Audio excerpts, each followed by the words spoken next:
Hey everybody, welcome to Visual Communication and Media. My name is Adam Rozeski. It's a pleasure to see each and every one of you. Welcome to week 5. That's correct, week 5.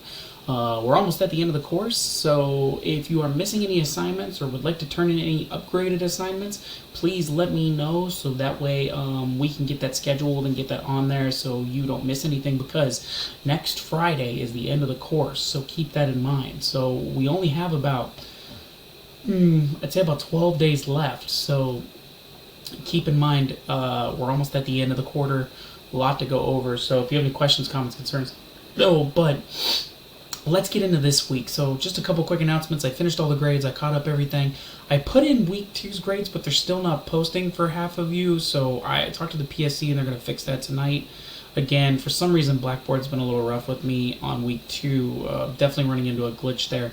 However, everything should be graded. I also finished your live lecture assignment. I'll have your week 1 grades done by Wednesday, Thursday is my goal. Other than that, let's get into it. So this week, we're going to go on to the last 2 response types, because we focused on sensory, we focused on perceptual. We took a lot of 2 weeks on perceptual responses and visuals tied to trigger perceptual responses. And then last week we talked about visuals that triggered positive technical responses. This week we're going to talk about one of the more crucial elements where we're going to start getting into response types that kind of trigger emotions and ethics. And next week we're going to focus on ethics, which visuals that can be tied to people triggering your moral understandings. This week we're going to focus on your emotions and really focus on persuasive communication and how it can trigger emotions and emotional communication along with that. So that's what we're going to be focusing on this week. So pretty much we're going to take a look at persuasive and emotional communication, how emotional communication is tied to images that are meant to persuade you and also to trigger specific emotions that you have.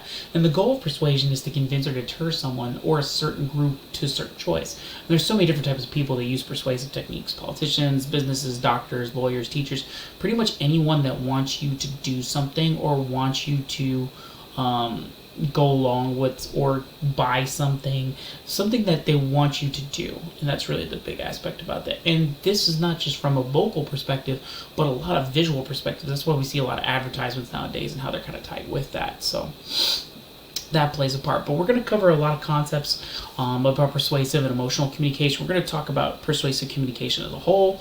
We're going to talk about emotional triggers. We're going to talk about social media and how persuasion is used from a digital aspect in social media, maybe some small little ethics. And we're also going to talk about visual techniques and how they apply to trigger those emotions on another deeper level. But other than that, that's all I got. Lecture's still the same time, 4 p.m. Eastern, 3 p.m. Central. That'll be tomorrow. Discussion post, you have your initial post due on Tuesday, your reply post due on Saturday as always. Again, if you need anything or want to talk about any assignments that you're missing or anything along with that, just contact me. I'd be happy to go over that. But that's all I got. So be safe, have fun, enjoy. Hope to see everybody for lecture tomorrow. And we'll fix those week 2 discussions if you haven't got a grade yet for that. Hopefully we'll have that fixed by tomorrow and go from there. I'll contact the PSC again, make sure that's getting fixed. But other than that, that's all I got. Hope to see everybody for lecture. Take it easy. Bye-bye.